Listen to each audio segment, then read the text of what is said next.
Teman-teman sekalian, tolong lengkapi kalimatnya ya. Tidak setiap yang tidak ada contoh dari Rasul itu disebut bid'ah. Hati-hati. Ya, harus tuntas penjelasannya, jangan memberikan celah ya. Ingat, yang disebut bid'ah itu sesuatu yang tidak ada ketentuannya dari Rasul. Bid'ah itu ada dua macam, bid'atun mahmudah wa bid'atun mazmumah. Ada bid'ah yang terpuji, ada bid'ah yang tercela.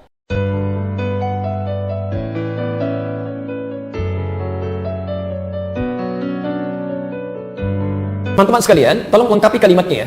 Tidak setiap yang tidak ada contoh dari Rasul itu disebut bid'ah. Hati-hati. Ya, harus tuntas penjelasannya, jangan memberikan celah ya. Ingat, yang disebut bid'ah itu sesuatu yang tidak ada ketentuannya dari Rasul. Ketentuannya ada 4 sifatnya. 1, ada dalilnya, ada contohnya, seperti sholat, jelas ya. Kedua, ada dalilnya, contohnya sementara, seperti kunut. Ya. Yang ketiga, ada dalilnya, cuma contohnya nggak ada. Awas, hati-hati. Jadi tidak setiap yang tidak ada contohnya itu disebut bid'ah. Sepanjang ada dalilnya, walaupun tidak ada contoh, sepanjang Nabi mengisyarat untuk mengerjakan itu boleh. Boleh, karena tidak setiap yang disampaikan Nabi beliau contohkan kalau dalam kondisi tertentu. Ya, misal, saya beri contoh misalnya tahiyatul masjid. Ya, tahiyatul masjid. Tayyib. Nabi selama hidupnya itu tidak pernah tahiyatul masjid. Tidak pakai tidak pernah tahiyatul masjid. Oh, ya. Baik. Kenapa? Karena rumah Nabi di masjid. Jelas ya? Rumah Nabi di masjid. Wa baiti huna, dan rumahku di sini kata Nabi. Karena itu beliau selalu sholat di dalam rumahnya, begitu iqamat baru keluar jadi imam. Jelas ya? Tapi Nabi katakan pada Sulaik al-Qatafani ketika beliau masuk ke Masjid An-Nabawi ya, dalam keadaan dia bisa sholat terlebih dahulu, kemudian dia langsung duduk. Maka kata Nabi dikatakan, "Idza dakhala ahadukum al-masjida fala yajlis hatta yusalli rak'atain." Kalau Anda masuk ke masjid dalam suasana yang santai, tenang, ingin i'tikaf duduk, maka jangan langsung duduk kecuali salat 2 rakaat terlebih dahulu. Jelas sampai sini? Kata Imam Nawawi setelah itu, Imam Nawawi berkata tentang hadis ini, wa fihi at-takhsis liqaulihi sallallahu alaihi wasallam kullu bid'atin dhalalah. Dan di dalam hadis ini ada pembatasan terhadap hadis baginda Nabi, semua bid'ah adalah sesat dan setiap sesat adalah masuk neraka. Kullu bid'atin dhalalah wa kullu dhalalatin finnar. Jadi hadis ini yang membatasi hadis kullu bid'atin dhalalah, semua bid'ah itu sesat. Lalu hadis lain mengatakan perkara baru dibagi menjadi 2. Kedua hadis ini harus dipadukan. Kedua-duanya harus saling diamalkan. Karena kedua-duanya ini diamalkan, maka memberikan kesimpulan, kata para ulama, Imam Asy-Syafi'i. Imam Asy-Syafi'i ya, diriwayatkan oleh Imam Abu Nu'aim dalam kitab Hilyatul Auliya, lalu oleh Imam Al-Baihaqi, muridnya Imam Al-Baihaqi di dalam kitab Manaqibus Syafi'i. Imam Syafi'i mengatakan al-bid'atu bid'atan. Bid'ah itu ada 2 macam, bid'atun mahmudah wa bid'atun mazmumah. Ada bid'ah yang terpuji, ada bid'ah yang tercela. Fama wafaqas sunnah fahuwa mahmud. Bid'ah yang sesuai dengan ajaran yang benar, sunnah di sini maksudnya bukan hadis. Sesuai dengan Al-Qur'an, dengan hadis, dengan ijma', dengan qiyas, dengan athar sahabat. Bid'ah yang sesuai dengan ajaran yang benar itu terpuji. Wa ma khalafas sunnah fahuwa mahmud. Bid'ah yang bertentangan dengan ajaran yang benar itu adalah tercela. Dalilnya mana? Kata Imam Syafi'i, wa hujja biha biqauli Umar bin Khattab. Dan itu dalilnya adalah perkataan Sayyidina Umar tentang sholat tarawih. Sayyidina Umar berkata, ni'matil bid'atu hadhi.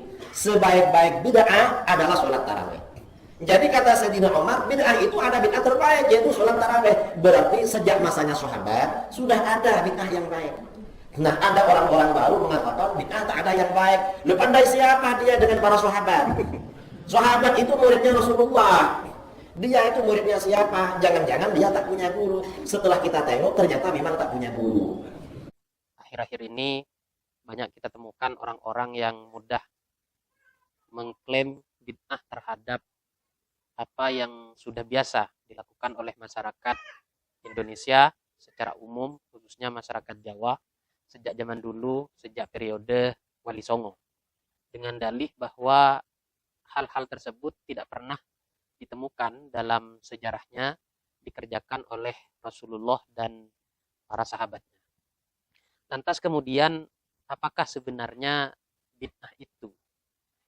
Dalam salah satu kitabnya, Sultanul Ulama, atau kalau yang dibahasa Indonesiakan, raja dari para ulama, raja dari para cendekiawan, Syekh Izzuddin bin Abdus Salam itu pernah menjelaskan bahwa yang dimaksud dengan bid'ah adalah malam yu'had fi asri Rasulillah. Setiap sesuatu yang belum pernah ditemukan di zaman Rasulullah. Jadi hal apapun yang belum pernah ditemukan di zaman Rasulullah itu masuk dalam kategori bid'ah. Termasuk misalnya hal-hal yang bukan berkaitan dengan ibadah. Seperti misalnya hal yang berkaitan dengan duniawi, hal yang berkaitan dengan fasilitas, hal yang berkaitan dengan bangunan, atau hal-hal lain. Oleh karena itu, Syekh Izzuddin bin Abdul Salam itu kemudian memperinci bid'ah ini menjadi beberapa kategori. Ada bid'ah yang berhukum wajib, yaitu contohnya adalah pengumpulan mushaf Al-Quran yang dilakukan di masa Sayyidina Utsman bin Affan. Ini tidak pernah dilakukan di zaman Rasulullah. Pengumpulan mushaf-mushaf Al-Quran di zaman Rasulullah itu berserakan di berbagai tempat di para sahabat. Nah, sehingga pengumpulan mushaf Al-Quran ini karena memang tidak pernah terjadi di zaman Rasulullah, yaitu disebut sebagai bid'ah juga. Ada juga kemudian bid'ah ini yang berhukum sunnah, artinya dianjurkan, seperti pembangunan madrasah-madrasah, pembangunan pondok-pondok pesantren. Di zaman Rasulullah itu nggak ada madrasah. Semua kegiatan keilmuan terfokus di masjid-masjid, khususnya di Masjid Nabawi. Maka pembangunan madrasah itu termasuk perbuatan yang bid'ah, karena tidak tergolong, tidak pernah terjadi di zaman Rasulullah. Oleh karena itu, dari sekian banyak pemaparan-pemaparan ini, maka bisa kita simpulkan sebenarnya bid'ah itu tidak semuanya buruk. Ada bid'ah itu yang juga baik, atau yang lebih dikenal dengan bid'ah hasanah. Karena kita akui atau tidak, seperti pengumpulan mushaf Al-Quran, pembangunan madrasah-madrasah, dan pesantren-pesantren, tentu akan kita sepakati ini adalah perbuatan-perbuatan yang baik, meski tidak pernah terjadi di zamannya Rasulullah. Lantas, apakah bid'ah hasanah itu? Bid'ah hasanah sebagaimana arti harfiahnya, bid'ah adalah sesuatu yang tidak pernah dilakukan di zaman Rasul, hasanah adalah hal yang baik. Jadi hal-hal baik yang tidak pernah dilakukan di zaman Rasul itu tergolong sebagai bid'ah hasanah.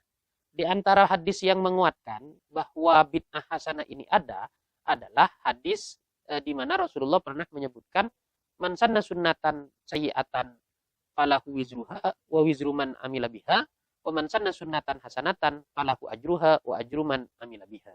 Rasulullah menyebutkan orang yang berinovasi dengan hal yang buruk, artinya berbuat sesuatu yang sebelumnya belum pernah ada dan itu buruk, maka dia akan mendapatkan dosa dari perbuatan buruk tersebut dan dosa-dosa orang yang mengerjakan sebelumnya, setelahnya.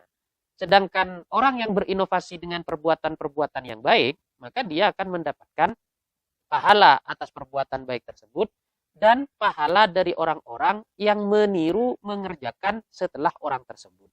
Dari hadis ini, maka jelas bahwa inovasi, perbuatan-perbuatan yang sebelumnya tidak ada di zaman Rasulullah itu, tidak semuanya kemudian bisa kita klaim sebagai perbuatan buruk. Ada juga hal-hal yang masuk dalam kategori perbuatan baik.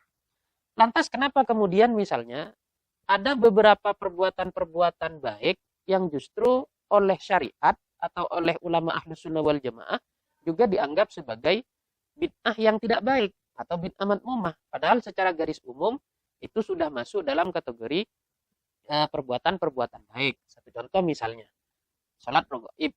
Nah, dalam ajaran Ahlus Sunnah wal Jamaah, salat rogoib itu kan diklaim juga sebagai bid'ah yang madmumah, bid'ah yang tidak baik. Padahal ini salat jelas-jelas ibadah, jelas-jelas sebuah perbuatan baik.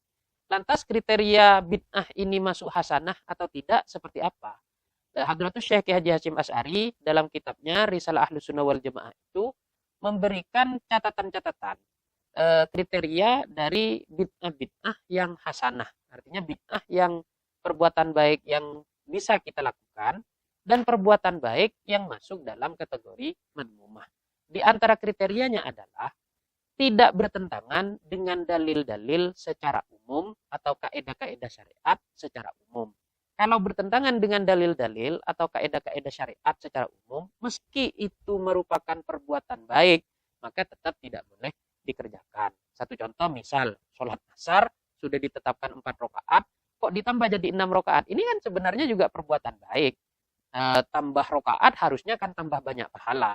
Tapi dia tidak demikian karena sudah ditetapkan sesuai aturannya dalam syariat. Maka termasuk sholat rogoib ini, karena di dalam syariat tidak ada dalil yang secara umum atau kaidah yang secara umum mendukung terhadap sholat rogoib untuk dikategorikan sebagai bid'ah hasanah, ya maka oleh para ulama sholat rogoib ini dikatakan sebagai bid'ah yang madmumah. Lantas maksud hadis dari setiap pelaku bid'ah itu sesat dan setiap kesesatan itu di neraka, ini bagaimana? Nah, ini sebenarnya simpel saja, bahwa dalam setiap hadis maupun Al-Quran, itu pasti ada dalil yang umum, pasti ada dalil yang khusus. Bahasa ilmu usul fikihnya, ma min amin illa wa qad khusiso. Di dalam hadis maupun di dalam Al-Quran itu, hampir jarang bisa kita temukan dalil yang menunjukkan secara umum, kecuali dalil tersebut telah ditahsis atau dispesifikkan dengan dalil-dalil yang lain. Maka hadis yang menjelaskan kullu bid'atin dolalah, setiap bid'ah itu sesat, ini bisa dispesifikkan terhadap bid'ah-bid'ah yang sayyi'ah atau bid'ah-bid'ah yang madmumah, bid'ah-bid'ah yang tidak baik. Kenapa demikian? Karena dalam hadis-hadis lain, seperti yang saya sampaikan tadi, bid'ah itu ternyata ada yang hasanah. Rasulullah jelas menyebutkan man sanna sunnatan hasanatan. Berarti ada hal-hal baik yang itu juga bid'ah. Atau bisa dibalik, ada juga hal-hal bid'ah yang itu justru baik. Nah, dari kaidah ini, maka sebenarnya keumuman hadis kullu bid'atin dolalah ini kaidah hadis yang umum, tapi sudah dispesifikkan dengan hadis-hadis yang lain. Sebenarnya simpel saja.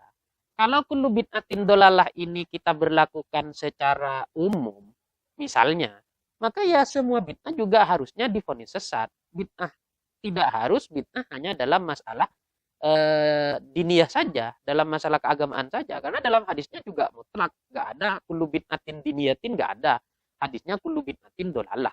Ya harusnya semua bid'ah itu juga sesat. Tapi kenyataannya kan tidak. Semua orang menerima bahwa bid'ah yang tidak berkaitan dengan agama itu tidak dianggap sebagai kesesatan. Mikrofon, kamera, media sosial, ini semuanya kan bid'ah, tidak pernah terjadi di zaman Rasulullah. Nah, ini sepakat kita, ini bukan hal yang menyesatkan. Kalau ini kan bukan urusan agama, bukan bid'ah diniyah, maka nggak apa-apa, tidak dianggap sebagai sesat. Loh, hadisnya nggak bicara bid'ah diniyah, hadisnya bicara kullu bid'atin dolalah. Nah, kalau orang menerima bahwa bid'ah yang ada dalam hadis itu diarahkan kepada bid'ah diniyah, kenapa tidak bisa menerima kullu bid'atin dalam hadis ini juga diarahkan kepada kullu bid'atin sayyi'atin? Kan sama-sama mengartikan hadis yang secara umum terhadap arti yang lebih spesifik atau arti yang lebih khusus. Jadi sebenarnya kita dan orang-orang yang tidak setuju dengan bid'ah hasanah itu sama-sama mentahsis atau menspesifikkan kullu bid'atin dolalah dengan arti yang diinginkan sendiri. Bedanya kita punya landasan hadis lain, mereka tidak punya. Itu saja.